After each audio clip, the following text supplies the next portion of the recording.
안녕하세요. 판도라입니다. 판도라 격리실무 이번 시간에는요. 저희 집합건물 회계 길잡이 이지집합건물 회계 컨설팅 회사에서 운영하는 이지집합건물 회계 컨설팅 네이버 카페에 올려드린 내용입니다.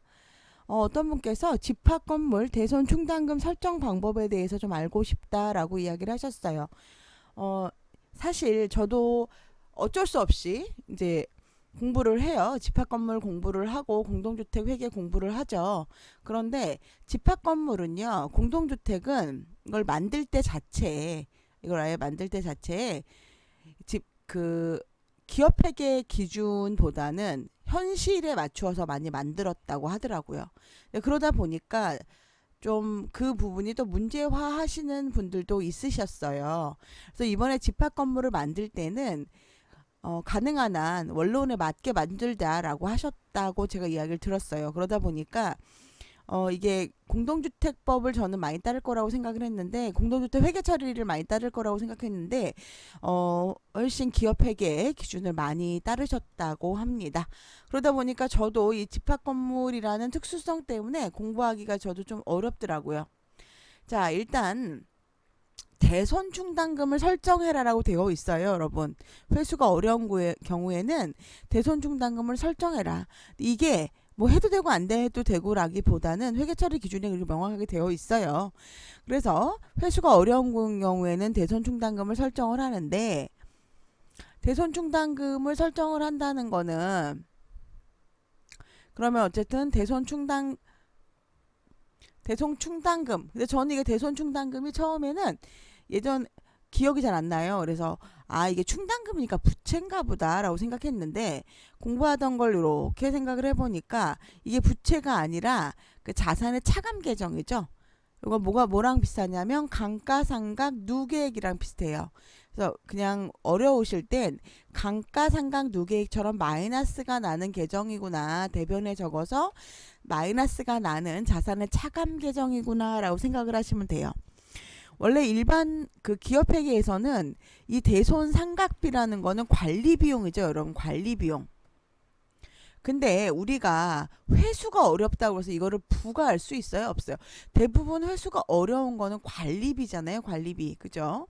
그렇다고 해서 이 관리비를 우리가 대손, 즉 손해볼 수도 있어 라는 건데, 그거를 관리비로 다시 부과할 수가 없기 때문에 우리 그 집합건물에서는 관리 외 비용으로 처리를 합니다. 그래서 관리의 비용 대 대손 충당금이라는 자산의 차감 계정으로 잡아놓는 거예요. 그거는 어디에 있느냐? 우리 집합건물 회계 처리 기준, 우리 법무부 고시가 나왔었죠? 그래서 위쪽으로 좀 올리겠습니다. 집합건물 회계 처리 기준 11조 당좌자선에 보면 2항에 미수관리비, 미수금 등에 대한 대손 충당금은 해당 자산에서 차감하는 형식으로 재무상태표에 표시한다라고 되어 있습니다. 별지를 보면 이런 모양으로 하라는 거예요. 미수관리비 밑에 대손 충당금을 마이너스 감가상각비 하는 것처럼 대손 충당금을 잡아라. 미수금도 마찬가지야. 대손 충당금을 잡아라. 이렇게 되어 있죠. 이렇게 처리한 후에 여기까지는 명확히 나와 있는데, 여러분들 이거를 하는 이유가 뭐예요? 미수관리비 없애려고 하는 거잖아요, 그죠?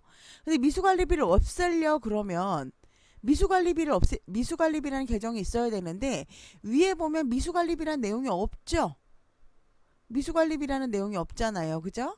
그렇기 때문에 이제 이 대손 충당금으로 미수관리비를 처리를 해줄 겁니다.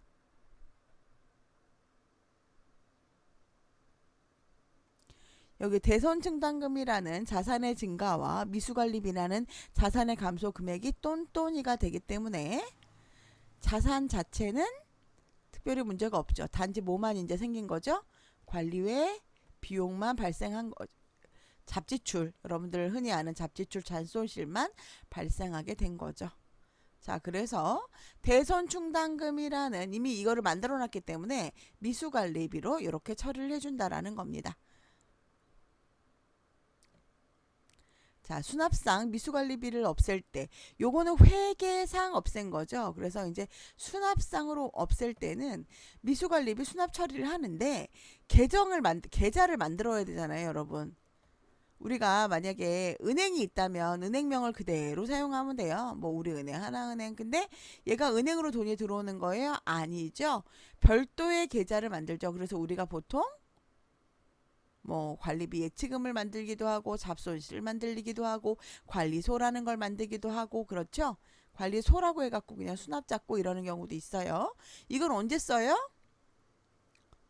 경매 넘어갔을 때 우리 공동주택에서 잡손실 이렇게 해서 수납 잡죠.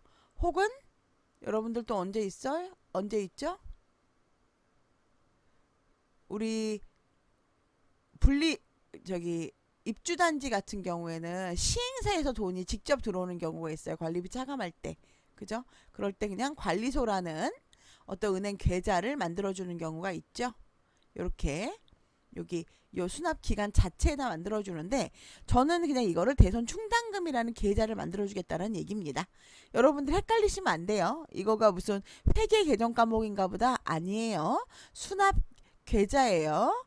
여러분 나는 이거 헷갈려? 그럼 다른 이름으로 만들어 주시면 됩니다. 근데 저는 대손 충당금으로 처리했어요 라는 뜻으로 이 수납기간에 대손 충당금이라는 걸 만들어 준 겁니다.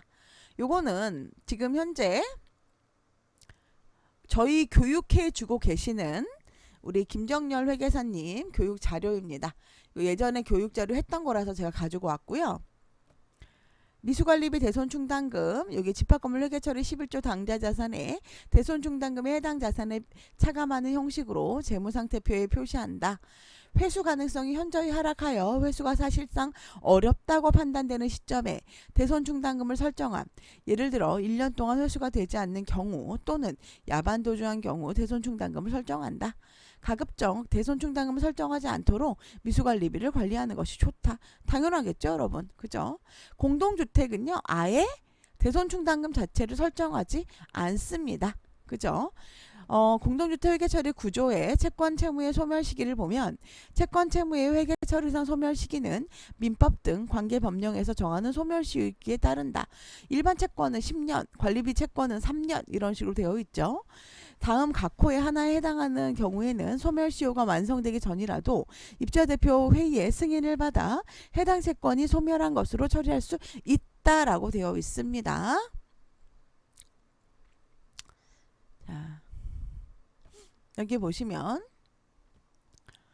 개정 과목 처리 방법입니다. 미수관리비 대손충당금 100일동 101호에서 관리비 2,000원을 부과했어요. 근데 연체에다가 3년이 경과한 이후 소멸시효가 완성되어 제각 처리하였다. 왜 여기가 3년이 소멸시효일까요? 관리채권이니까요. 관리비 채권은 3년이니까요. 자, 발생 및 부과 시점에서 미수관리비 대 미부과 관리비를 2,000원을 만들어놨죠. 자, 공동주택을 먼저 볼게요.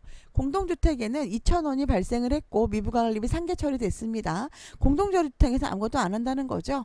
그러고 나서 없앨 때 잡지출 때 보통 대손상각비 안 쓰죠. 잡지출이라는 걸 쓰죠. 잡손실 잡지출 써서 2,000 미수관리비 2,000으로 없애버립니다. 그런데 집합건물에서는 뭐를 해야 되느냐.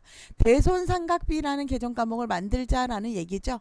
이렇게 미수관리비 대 미부가관리비를 만들었는데 1년 경과 시점에서 대손상각비 관리의 비용 대 대손충당금이라는 자산의 차감 개정을 만든다라는 얘기입니다. 그리고 나서 3년이 지났어요. 3년 경과가 되니까 소멸시효가 완성이 됐죠. 관리비 우리 그 관리비 채권은 3년이니까 일반 채권은 10년. 그래서 대손충당금이라는 개정 과목 아까 자산의 차감 개정이니까 자산의 증가, 미수관리비 자산의 감소라는 개정 과목으로 쓴다 이겁니다. 여러분들 이거는 어디서도 아마 이런 교육을 들어보신 적이 없을 거예요. 미수관리비의 연체가 1년이 경과함에 따라 대손충당금을 설정하였으며 3년 경과 시점에 소멸시효가 완성됨에 따라 기설정한 대손충당금과 미수관리비를 상계 처리했다라는 겁니다. 만약에 여러분 수납을 잡는다고 하면 어떻게 되겠어요? 수납을 잡는다고 하면 마찬가지로 미수관리비 잡으면 되겠죠? 대신에 이거는 재예금으로 잡아야 돼요. 재예금 대 미수관리비로 잡아야 되겠죠. 그죠? 미수관리비 이렇게 잡는 경우도 있죠. 그런데 보통 이렇게 대손 삼각비를 잡는 경우에는 보통 못 받는다라고 생각하고 하겠죠. 받으면은 그냥 세금 대 미수관리비 하시면 되겠죠. 그러면 자산의 감소, 자산의 증가하게 되겠죠.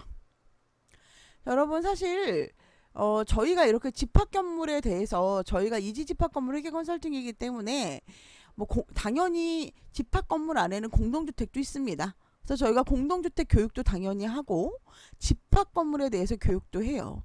여러분들 아마 집합 건물 회계에 대해서 이렇게 저희처럼 교육해 드리는 데가 많지 않을 거예요. 원래는 저희가 교육할 때 이 집합 건물에 대해서도 꾸준히 저희 그 회계사님을 통해서 교육을 해드리고 있는데, 아무래도 집합 건물은 그 공부를 그렇게 막 열심히 안 하시는 건지 아니면 그냥 그 집합 건물 회계 처리 기준을 다 아시는 건지, 그래서 그냥 본인들이 알아서 하시는 건지는 모르겠는데, 저희가 그 이지 집합 건물 회계 컨설팅에서 집합 건물에 대해서도 꾸준히 교육하고 있기 때문에, 만약 원하시는 분들은 저희 카페 교육, 저희 카페에서 한 달에 한 번, 두 달에 한 번씩 하니까요. 그 교육 참여하시면 많은 도움 되실 겁니다. 오늘도 좋은 하루 되시고요. 네이버 저희한테 어떻게 가입하냐 그러는데, 네이버에 가셔서 이지 집합 건물 회계 컨설팅 가셔서 거기서 이렇게 이지 집합 건물 회계 컨설팅 치시고요. 이렇게 검색하시면은요. 이렇게 검색 결과 나오는데요. 이 중에 밑에 보시면 카페 네이버에 이지 집합 건물 회계 컨설팅 요거 누르시면 됩니다. 그러면 여기서 저희 카페가 나와요. 가입하시고 사용하시면 됩니다. 저희 카페에서 운영하는 저희 회사에서 운영하는 네이버 카페입니다. 구독과 좋아요, 다정한 댓글 부탁드리고요. 가입하시면 집합 건물에 관련된 내용도 뭐 1시간 반 강의 같은 거 들으실 수 있습니다. 좋은 하루 되세요. 다음에 뵙겠습니다.